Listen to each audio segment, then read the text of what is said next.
Revenge అంటారు. అసలు మీరేమి ఇబ్బంది పెట్టకపోయినా మీరు గతంలో అధికారంలో ఉన్నారు, అధికారంలో ఉన్న వాళ్ళందరినీ నేను ఇబ్బంది పెట్టి తెలుగుదేశంలో అన్నవాడెవడు బీఫామ్ పట్టుకోవడానికి భయపడేలా చేస్తానన్నది కూడా జగన్మోహన్ రెడ్డి గారే. ధూళిపాల నరేంద్ర గారు ఆయనదేంటది అదో డైరీ ఫామ్, సంఘం డైరీ ఫామ్ ఆయన చేతి నుంచి లాగేసుకోవాలని ఆయన మీద కేసులు పెట్టి లోపల పెట్టారు. ఒకరు కాదు రెండు కాదు, దేవినేని ఉమా గారు, ఇవన్నీ తెలుగుదేశంలో యాక్టివ్ గా ఉండే వాళ్ళందరినీ ఇబ్బంది పెట్టి నెక్స్ట్ జనరేషన్ కంటే ఈ ఎలక్షన్ కి ఎవడు బయటికి రాకూడదు భయపడాలని తప్పుడు పాలిటిక్స్ చేసింది జగన్మోహన్ రెడ్డి. ఊహించారండి 164 153 మేడం? అంటే మీ పార్టీ వాళ్ళు ఎవరైనా ఊహించారా చంద్రబాబు నాయుడు గారు మనం గెలుస్తున్నాం 135 నుంచి 140 ఓట్లతో గెలుస్తున్నామని ఎలక్షన్ ముందు రోజు కూడా మాకు చెప్పారు. ఎవ్వరు ప్రజల్లోని జగన్మోహన్ రెడ్డి మీద ఇంత ద్వేషం ఇంత అసహ్యం ఉందని మేము ఊహించలా. వాళ్ళు ఏ ఓటుతోనైతే ఆయన్ని గెలిపించారో అదే ఓటుతో దెబ్బ కొట్టి నీ పరిస్థితి ఇది అని చూపించారండి. రివెంజ్ పాలిటిక్స్ ఎప్పుడు తెలుగుదేశం చేయలేదు, చెయ్యదు కూడా. అయితే జరిగిన తప్పుల్ని ప్రజల ముందు పెట్టాల్సిన బాధ్యత మాకుంది. ఎందుకు ఇంత అప్పులు చేశాడు, 3 రంగులు వేయడానికి కొన్ని కోట్లు, 3 రంగులు తీయడానికి కొన్ని కోట్ల, అలాగే ప్రతిదీ తప్పుడు. ఎవరండి 13 జిల్లాలను 26 జిల్లాలు చేయమనేది ఎవడు? 13 జిల్లాలకి నీకు జీతభత్యాలు ఇచ్చే దిక్కు లేదు 1వ తారీఖుకి. 26 జిల్లాలు చేసి ఏమన్నావు? ఎయిర్పోర్ట్లు తెస్తా ఉన్నావు. ప్రతిదీ అబద్ధమే. చేత కాని వాడిని కూర్చోపెడితే ఇలాగే చేసినట్టు రాష్ట్రాన్ని అతలాకుతలం చేసి విద్యా సంస్థని ఎడ్యుకేషన్ సిస్టమ్ మొత్తం నాశనం చేసి పెట్టాడు. ఆ తప్పులన్నీ ప్రజల ముందుకు తీసుకొని వస్తాం. ఇంకొకసారి జగన్మోహన్ రెడ్డి లాంటి ఒక విపరీత మనస్తత్వం వ్యక్తిని మళ్ళీ ఫలానా ఇప్పటికైనా 11 సీట్లు వాళ్ళకి ఇవ్వడం కూడా తప్పే. ఆ ప్రజలు కూడా మారాలి. వాళ్ళు చేసిన ప్రతి తప్పు, ప్రతి స్కాము, ప్రతి భూ ఆక్రమణలు అన్ని ప్రజల ముందు పెట్టడానికి తప్పితే ఎవరి మీద తెలుగుదేశం పార్టీ రివెంజ్ పాలిటిక్స్ ఇప్పటికీ చేయట్లేదు, చేయబోదు కూడా. మేడం, అప్పట్లో జగన్మోహన్ రెడ్డి గారు అంటే ఆ విధంగా అంటే మీరు అన్నట్టు ఒక రకమైన అంటే విపరీత ధోరణిలో అని మీరు అన్నారు కదండి. అంటే వాళ్ళ ధోరణిలో వాళ్ళు ప్రవర్తించారు. సరే, దాన్ని మీరు ఒక ప్రతిపక్షంగా విపరీత ధోరణి అన్నారు. నేను అంటే దాన్ని జడ్జ్ చేయట్లేదు, ఎవరిది కరెక్ట్ ఎవరి తప్పని జడ్జ్ చేయట్లేదు. నేననేది ఏంటంటే దానికి ఒక విపరీతమైన అంటే ఒక 151 సీట్లు అంటే యునానిమస్గా ఒక అద్భుతమైన మెజారిటీ ఇవ్వడం వలన ఇది సాధ్యమైంది. అంటే వాళ్ళు తలుచుకుంది ప్రతిదీ చేశారు, ప్రతిపక్షాన్ని పరిగణలోకి తీసుకోలేదు అనే మాటలు అయితే వినిపించేవండి. ఇప్పుడు మీకు 164 ఇచ్చారు, వాళ్ళకంటే చాలా ఎక్కువ, ఇంకా అద్భుతమైన మెజారిటీ. సో అంటే అప్పట్లో జగన్మోహన్ రెడ్డి గారు అంటే వాళ్ళ ప్రభుత్వం కొంత అహంకార పూరితంగా ప్రవర్తించింది కాబట్టి ఈ పరిస్థితి వచ్చింది అని ఈ మధ్య కొంతమంది విశ్లేషకులు వీళ్ళందరూ అన్నారు.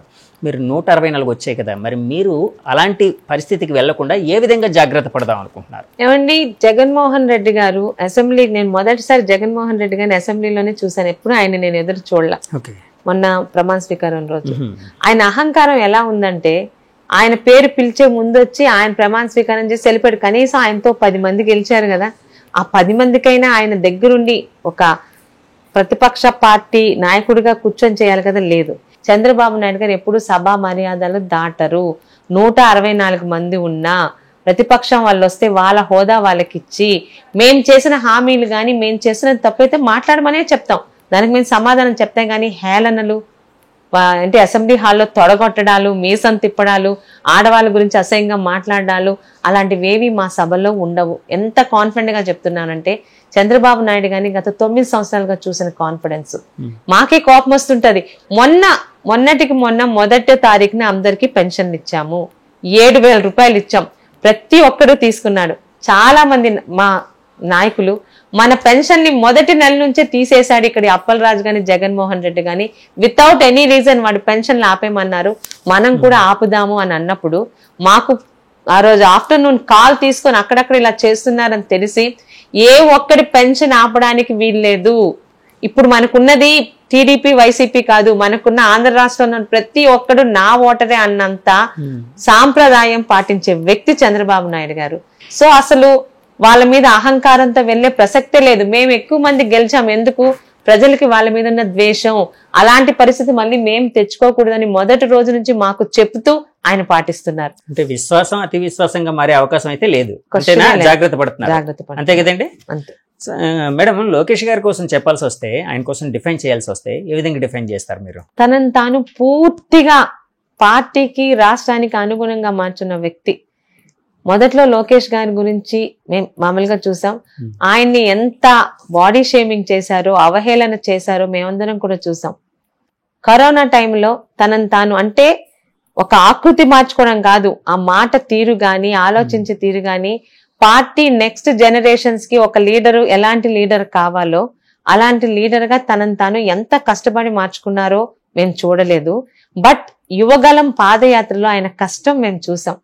కుప్పంలో మొదలైన పాదయాత్ర అర్ధరాత్రి 12, 1 గంట, 2, 3 అయిన కాలు నొప్పులైన అదే చిరునవ్వుతో తన దగ్గరికి వచ్చిన ప్రతి అవ్వాతాతలకి మనవడిగా, పెద్దలకి కొడుగ్గా, ఆడపిల్లలకి అన్నదమ్ముడిగా, పిల్లలకి మేనమామగా ప్రతి ఒక్కరు కూడా తనని తన్ని ఓన్ చేసుకున్నారు. ఒక ముసలి వాళ్ళైతే మా మనవడైతే ఇలా ఉండాలి, ఒక ఆడపిల్లలైతే ఒక అన్నదమ్ముడు ఇలా ఉండాలి, చిన్నపిల్లలైతే మేనమామ ఇలా ఉండాలి. ప్రతి వర్గం వాళ్ళు లోకేష్ గారిని ఓన్ చేసుకునే విధంగా తనని తాను మలుచుకున్నారు చూడండి. అది మాత్రం it's an asset to our party. After Nandamuri Taraka Rama Rao తర్వాత పార్టీ ఏమైపోతుంది అనుకున్నాక చంద్రబాబు నాయుడు గారు ఎలా అయితే ఒక భరోసా ఇచ్చి ఇక్కడ దాకా తీసుకొచ్చారో, తర్వాత చంద్రబాబు నాయుడు గారు రిటైర్ అయ్యాక పార్టీకి భరోసా ఇచ్చే నాయకుడిగా తనను తాను మలుచుకున్నారు. సో లోకేష్ గారిని ఒక అంటే పరిపూర్ణ ప్రజానాయకుడిగా అభివర్ణించొచ్చండి. అంటే ఆ విధంగా ట్రాన్స్ఫర్మేషన్ అంటే లోకేష్ గారు ఆ ట్రాన్స్ఫర్మేషన్ వెనక జగన్మోహన్ రెడ్డి గారి పుణ్యం కూడా ఉందంటారండి కొంతమంది. ఖచ్చితంగా అండి. అంతెందుకండి, ఈ రోజు కౌతు శిరీషకి రాష్ట్ర వ్యాప్తంగా ఆమెకి ఈ రోజు గుర్తింపులోని అప్పలరాజు గారి పుణ్యమే ఉంది. మామూలు గౌతు లచ్చన్న గారి మనవరాలు వారసురాలుగా రాజకీయంలోకి వచ్చింది. శ్రీకాకుళం జిల్లా వాళ్ళకి ఒక జిల్లా అధ్యక్షురాలుగా తెలిసిన గౌతు శిరీషని ఈరోజు ఖండాంతరాలు దాటి అమెరికాలో కూడా సిక్కోలు శివంగి మా గౌతు శిరీష అనేలాగా చేసింది అప్పలరాజు గారే. శత్రువు ఎంత బలంగా ఉండి ఎంత ఇబ్బంది పెడితే అంతగా యువతల నుంచి ఎలివేట్ అవ్వడానికి ఉంటుంది. ఖచ్చితంగా లోకేష్ గారి తాలూకా మార్పు వెనకాల జగన్మోహన్ రెడ్డి గారి పుణ్యం కూడా ఉంది. యాక్చువల్గా వైసీపీ ఓటమికి కొన్ని కారణాలు, ఒక 2-3 కారణాలు చెప్పాల్సి వస్తే ఏ కారణాలు చెప్తారు ఒక టీడీపీ నాయకురాలిగా? ప్రజలు భయపడ్డారండి. జగన్మోహన్ రెడ్డి పట్ల హ్యాపీగా ఉంది పోని చెప్పండి. రైతుల, కూలీల, ఉద్యోగస్తుల, అంగన్వాడీ మహిళల, లేకపోతే యువత ఎవరు ఆయన పట్ల హ్యాపీగా ఉన్నారు? యువతకి కనీసం కనుజూపి మేరలో ఎక్కడ భవిష్యత్తు లేకుండా చేశాడే ఏంటి? వాలంటీర్ ఉద్యోగాలు, ఫిష్ మార్ట్లు, చికెన్ మార్ట్లా కావాల్సింది యువతకి. ఒక కంపెనీ రాలేదు సరికదా, అమర్ రాజా బ్యాటరీని తన్ని ఇక్కడ నుంచి పరిగెట్టి వాళ్ళు హైదరాబాద్ లోని 9,000 మందికి ఉద్యోగాలు ఇచ్చారు. అదే మన రాష్ట్రానికి వచ్చేది కదా. మేడం, ల్యాండ్ టైటిలింగ్ యాక్ట్ వచ్చినప్పటికీ వైసీపీ వాళ్ళు ఆరోపించేది ఏంటంటే ఇది మేం తెచ్చిన యాక్ట్ కాదు, సెంట్రల్లో ఉన్న మోదీ గారు ఎన్డీఏ గవర్నమెంట్ లేకపోతే బీజేపీ గవర్నమెంట్ వాళ్ళు తీసుకుని వచ్చింది, వాళ్ళు తెచ్చిన దాన్ని మాకు ప్రతి రాష్ట్రానికి పంపించారు యాక్ట్ని ఫాలోఅప్ చేయమని, మేము దాన్ని చేసాము, ఇది మాకు ఎలాంటి సంబంధం లేదు, వీళ్ళు టీడీపీ వాళ్ళు గిడితే బీజేపీ వాళ్ళని కదా తిట్టాలి, మమ్మల్ని ఎలా బ్లేమ్ చేస్తారు అన్నట్టు చాలా సార్లు అన్నారు. అది అబద్ధం అని తేలింది కదండి. ఎన్నికలకి ఒక 20 days 1 month ముందే బీజేపీ గవర్నమెంట్ స్టేట్మెంట్ ఇచ్చింది కదా, ల్యాండ్ టైటిలింగ్ యాక్ట్ కి మాకు సంబంధం లేదు, మేము రాష్ట్రానికి పంపలేదు, అది రాష్ట్ర మంత్రులు రాష్ట్ర ప్రభుత్వం కలిపి ఆడుతున్న నాటకం క్లారిటీ ఇచ్చిందిగా. అంత బ్లండర్ గా మేము ఎలా అబద్ధం చెప్తాం? బీజేపీ వాళ్ళు తీసుకొస్తే వైసీపీ వాళ్ళు చెప్పారని. అంటే రాజకీయ నాయకులు మేడం, అంటే సారీ టు సే దిస్, రాజకీయ నాయకులు అందరూ అంటే చాలాసార్లు వింటూ ఉంటాను, అంటే నాకు ఎంతవరకు రియాలిటీ నాకు తెలియదు. చాలాసార్లు ఎలక్షన్ అఫిడవిట్లు వేసేటప్పుడు ఉన్న ఆస్తులు మొత్తం చెప్పరు, ఫేక్ గా చెప్తూ ఉంటారు, ఇలా అంటూ ఉంటారు, తగ్గించి చెప్తుంటారు. అదే అలాగే చేస్తారా? లేదండి, జగన్మోహన్ రెడ్డి గారు మీరు అన్నది చెప్పినా తగ్గించి చెప్పుకున్నా ఆయన చెప్పిన ఆస్తి అప్పటికే దేశంలో ఉన్న అందరికన్నా అత్యధిక సీఎం ఉంది కదా, అందరూ అలా చెయ్యరు. మీరు అన్నట్టు 100కి, ఎందుకంటే మన అఫిడవిట్ తప్పని ఏ ఒక్కరు 2వ రోజు నిరూపించినా you are unfit for election. So ఎవరు, నాకు తెలిసి 100కి 95% ఎవరు అబద్ధాలు చెప్పరు. యాక్చువల్ గెలిచిన తర్వాత కూడా అది అఫిడవిట్ లో తప్పు ఇచ్చారు, తప్పుగా పక్కదారి పట్టించారంటే ఆయన అనర్హత అందుకని అలాంటి తప్పు ఎవరు చేయబోతారు. ఓకే, అంటే జాగ్రత్త పడుతూ ఉంటారు ఆ విషయంలో. మేడం, ఇప్పుడు సరే వైసీపీ ఓటమి కారణాలు చెప్పారు, టీడీపీ ఇంతగా పుంజుకోవడానికి అంటే చాలాసార్లు వినిపించిన మాట ఏంటంటే చంద్రబాబు నాయుడు గారు జైలు వదులుతాం, అంటే చంద్రబాబు నాయుడు గారు 53 రోజులు జైల్లో ఉండడం,